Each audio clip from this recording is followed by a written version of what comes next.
और मनोहर लाल जी के पास एक मोटरसाइकिल रहती थी, तो वो मोटरसाइकिल चलाते थे, मैं पीछे बैठता था, रोहतक से निकलता था और गुरुग्राम आकर के रुकता था। ये हमारा लगातार हरियाणा का भ्रमण मोटरसाइकिल पे हुआ करता था। नमस्कार, आप देख रहे हैं 4 PM पंजाब और मैं हूं नीरज बाली। हरियाणा में राहुल गांधी ने खेला कर दिया, बताते हैं कैसे। पर पहले ये जान लीजिए कि कल यानी कि सोमवार को प्रधानमंत्री नरेंद्र मोदी ने खुले मंच से कहा था, खट्टर की तारीफ की थी और आज खट्टर की कुर्सी ही छीन ली, और वो भी उस खट्टर की जिसने मोदी को अपने मोटरसाइकिल पर चक्कर लगाए थे। जी हां, घुमाया था। बहुत पुराने साथी, ऐसे साथी के दरी पर सोने का जमाना था, तब भी साथी थे। और रोहतक से जिस मोदी को खट्टर ने गुरुग्राम तक अपने मोटरसाइकिल पर घुमाया फिराया, उसने आज पीएम रहते दोस्ती नहीं निभाई, खट्टर की कुर्सी गंवा दी। दरअसल यह कुर्सी ऐसे नहीं छीनी है। बेशक इसे बीजेपी जेजेपी की आपस की तकरार माना जाए और ओबीसी चेहरा सीएम बनाया जाए, इसके पीछे की असल वजह है राहुल गांधी।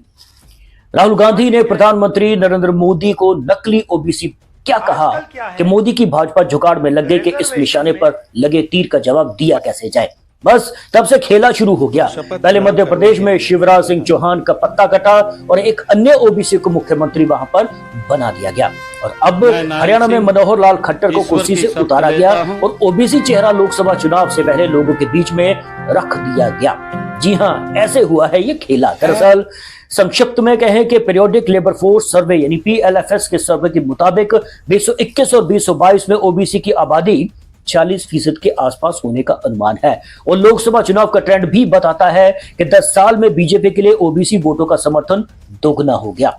चुनाव के बाद हुए सर्वे में भी अनुमान लगाया गया कि 2009 के लोकसभा चुनाव में बीजेपी को 22% ओबीसी वोट मिले थे, जो 2019 में बढ़कर 44% हो गए।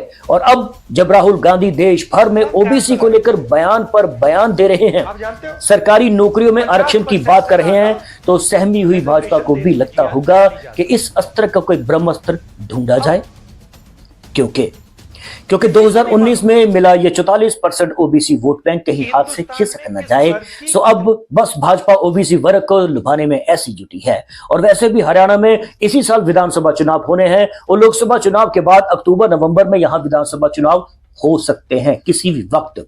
तो भाजपा का ये ओबीसी वाला मास्टर स्ट्रोक बीजेपी के वोट बैंक में इजाफा कर सकता है, और ऐसा बीजेपी को लगता है। पर सवाल यह है कि इस दोस्ती और सराहना का क्या होगा मोदी जी?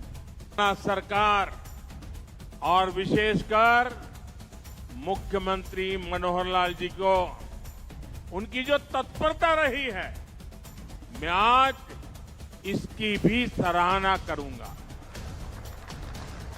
हरियाणा के विकास के लिए जिस तरह मनोहर लाल जी दिन रात काम करते रहे हैं, उसने राज्य में आधुनिक इंफ्रास्ट्रक्चर का एक बड़ा नेटवर्क तैयार कर दिया है। और मनोहर लाल जी और मैं बहुत पुराने साथी हैं। दरी पर सोने का जमाना था, तब भी साथ काम करते थे। जिस सीएम की सराहना देश का प्रधानमंत्री कर रहा हो, एक दिन पहले और दूसरे दिन उस सीएम की कुर्सी चली जाए, तो सोचिए कि देश में और क्या क्या हो सकता है। जबकि राजनाथ सिंह साफ तौर पर कह चुके हैं कि यूपीए में इस्तीफा नहीं होता। ये देखिए, अडानी के एनडीटीवी और इंडिया टुडे में 24 जून 2015 के दिन छपा हुआ ये बयान। और अब आलम यह है कि मोदी काल में मुख्यमंत्री की कुर्सी गंवाने वाले मनोहर लाल खट्टर 7वें सीएम बन चुके हैं, पहले नहीं है। एक की तो 3 दिन में ही कुर्सी छिन गई थी। किस किस की कब कब कुर्सी गई है आपको बताते हैं, पर पहले बात हरियाणा पर ही रख लेते हैं, हरियाणा की बात करते हैं। बेशक कुछ एक्सपर्ट्स हरियाणा में बीजेपी जेजेपी के गठबंधन टूटने का कयास काफी समय से लगा रहे हैं, और इस कयास के पीछे की वजह बता रहे हैं मनोहर लाल, विप्लव देव और दुष्यंत चौटाला की आपस की कुछ पुरानी बयानबाजियां। पर जी हां, पर राजनीतिक गलियारों में इस गठबंधन का टूटने का एक और बड़ा कारण माना जा रहा है लोकसभा सीटों का बंटवारा। कहा जा रहा है कि जेजेपी बीजेपी से लोकसभा चुनाव में 2 सीटों की मांग कर रही थी और जबकि बीजेपी लोकसभा चुनाव में जेजेपी को एक भी सीट देने के पक्ष में नहीं थी। ऐसा बयान भी आ चुका है और बीजेपी अकेले दम पर सभी 10 सीटों पर चुनाव लड़ना चाहती थी। पर कैसे? वो जनाब ऐसे कि जिस पार्टी के सर पर बीजेपी ने हाथ रखा या नाता जोड़ा, उस पार्टी को बीजेपी ने खत्म कर दिया। राजनीतिक विश्लेषण भाजपा को भस्मासुर तक कह चुके हैं कि जिसके सर पर भाजपा ने हाथ रखा वो गया। खैर, हरियाणा में ओबीसी मुख्यमंत्री बनाकर भाजपा 30% ओबीसी परिवार को साधने की तैयारी में है।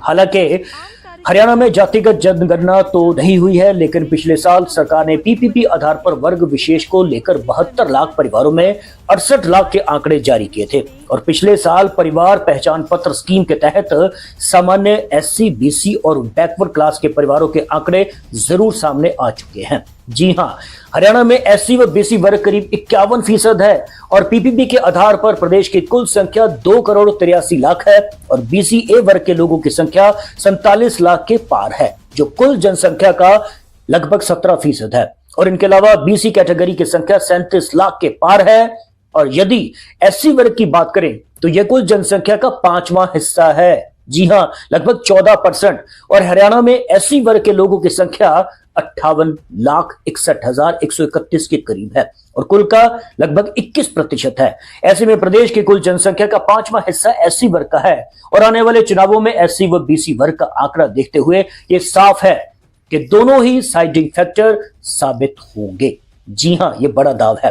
बहरहाल हरियाणा में नायब सिंह सैनी के साथ 5 और मंत्रियों ने शपथ ली है, जिसमें कंवरपाल सिंह गुर्जर को गुर्जर वोट बैंक साधने के लिए मैदान में उतार दिया गया है, जो राम जन्मभूमि आंदोलन का हिस्सा भी रह चुके हैं। दूसरे नंबर पर आते हैं विधायक मूलचंद शर्मा। शर्मा खट्टर सरकार में परिवहन खनन मंत्री हैं और पार्टी का हिंदू चेहरा है। और तीसरे नंबर पर आते हैं रंजीत सिंह चौटाला। रंजीत सिंह हरियाणा सरकार में पहले भी मंत्री रहे हैं और रंजीत सिंह पूर्व उप प्रधानमंत्री देवीलाल के पुत्र और इनेलो सुप्रीमो ओम प्रकाश चौटाला के भाई भी हैं। और चौथे नंबर पर आते हैं जयप्रकाश दलाल। जयप्रकाश दलाल बीजेपी किसान नेता के प्रभारी हैं। वह हरियाणा सरकार में कृषि और किसान कल्याण, पशुपालन और डेयरी मत्स्य पालन कानून और विधायी कैबिनेट के मंत्री भी रहे हैं खट्टर सरकार में। और किसानों जाटों को साधने के लिए बीजेपी ने फिर से इन पर दाव खेल दिया है और यह है डॉक्टर बनवारी लाल। डॉक्टर बनवारी लाल हरियाणा सरकार में अनुसूचित वर्ग के मुख्य चेहरा हैं और जैसा हमने आपको बताया कि हरियाणा की जनसंख्या का यह 5वां हिस्सा है और इसकी कुल आबादी 58 लाख के पार है। सो ओबीसी चेहरा भाजपा की मजबूरी बना दी गई है राहुल गांधी की तरफ से। बेशक राजनाथ सिंह कहते रहे कि यूपीए में इस्तीफा नहीं होता, पर हकीकत यह है कि जब से मोदी प्रधानमंत्री बने हैं तब से लेकर अब तक 7 मुख्यमंत्रियों की कुर्सी जा चुकी है। जी हां, नंबर 1 त्रिवेंद्र सिंह रावत। उत्तराखंड में त्रिवेंद्र सिंह रावत 18 मार्च 2017 को मुख्यमंत्री बने थे, लेकिन कार्यकाल पूरा होने से पहले ही बीजेपी हाईकमान ने सत्ता बदल दी। त्रिवेंद्र सिंह रावत को 10 मार्च 2021 को 3 साल 357 दिन बाद इस्तीफा देना पड़ा। और दूसरे नंबर पर तीरथ सिंह रावत। त्रिवेंद्र सिंह रावत को हटाकर बीजेपी ने तीरथ सिंह रावत को सत्ता सौंपी, लेकिन उन्हें विधानसभा चुनाव से पहले इस्तीफा देना पड़ा था। जी हां, और रावत सीएम की कुर्सी पर महज 116 दिन ही बैठे थे। और तीसरे नंबर पर आती हैं आनंदीबेन पटेल गुजरात से। 2014 में नरेंद्र मोदी के प्रधानमंत्री बनने के बाद आनंदीबेन पटेल को गुजरात का मुख्यमंत्री बनाया गया था। पटेल को सिर्फ 2 साल 77 दिनों के कार्यकाल के बाद इस्तीफा देना पड़ा। अब वह सक्रिय राजनीति जीवन से दूर उत्तर प्रदेश की गवर्नर है। और चौथे नंबर पर आते हैं विजय रूपानी। गुजरात में विजय रूपानी के सीएम रहते ही बीजेपी ने विधानसभा चुनाव जीता था, लेकिन जी हां, ये बड़ा लेकिन है, लेकिन वह भी कार्यकाल पूरा नहीं कर पाए। उन्हें हटाकर बीजेपी ने भूपेंद्र पटेल को मुख्यमंत्री बनाया। और 5वें नंबर पर आते हैं येदियुरप्पा।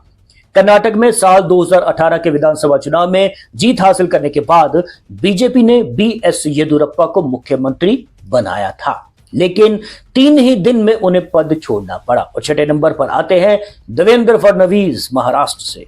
महाराष्ट्र विधानसभा चुनाव 2014 में जीत के बाद बीजेपी और शिवसेना की गठबंधन सरकार बनी और सीएम देवेंद्र फडणवीस बने थे। 2019 के नवंबर में शिवसेना ने चुनाव पूर्व गठबंधन खत्म कर दिया और जिसके बाद अजित पवार के समर्थन से उन्होंने आनंद फानन में सीएम पद की शपथ ली। हालांकि 5 दिन बाद ही उनकी सरकार गिर गई थी। सो जाते जाते आपको बीजेपी और जेजेपी गठबंधन टूटने के कुछ कारणों के बारे में और विस्तार से बता देते हैं। तो शुरू करते हैं उत्तर प्रदेश से। 23 अप्रैल 2023 उत्तर प्रदेश में गैंगस्टर अतीक अहमद की हत्या के बाद दुष्यंत चौटाला बयान देते हैं। उन्होंने कहा, मामला गंभीर है, जांच होनी चाहिए। चौटाला ने कहा कि यह कानून व्यवस्था का गंभीर उल्लंघन है। 4 जून 2023 विप्लव देव जींद की उचाना कला विधानसभा सीट पर जाते हैं, वहां से लोगों से मुलाकात करते हैं और कहते हैं कि पूर्व केंद्रीय मंत्री वीरेंद्र सिंह की पत्नी प्रेमलता उचाना कला की अगली विधायक होंगी, वहां से चुनाव लड़ेगी। गौर करने वाली बात यह है कि इस सीट से दुष्यंत चौटाला विधायक हैं और 5 जून 2023 को विप्लव के बयान के तुरंत बाद दुष्यंत चौटाला उचाना कला से चुनाव लड़ने का ऐलान कर डालते हैं और साथ में यह भी कहते हैं कि 3 लोगों के पेट में दर्द हो रहा है, लेकिन मैं चुनाव उचाना कला से ही लड़ूंगा।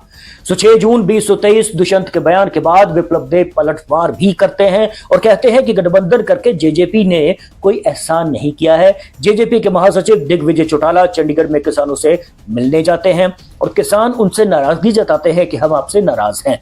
तो दिग्विजय कहते हैं कि अभी हम गठबंधन में हैं, जेजेपी की सरकार बनवा दीजिए, सारी बातें मान ली जाएंगी। दिग्विजय चौटाला के बयान पर मनोहर लाल खट्टर पलटवार करते हैं, लाल पीले हो जाते हैं। खट्टर कहते हैं कि यह सरकार बीजेपी की है, जेजेपी की नहीं है। सो कारण कुछ भी रहे हो, राहुल गांधी के चक्रव्यूह में भाजपा फंसती नजर आ रही है या भाजपा की यह चुनाव जीतने की स्ट्रेटजी है, राहुल के बयान के बाद सामने आई है। कहो कुछ भी, लेकिन राहुल ने खेला तो कर दिया। धन्यवाद।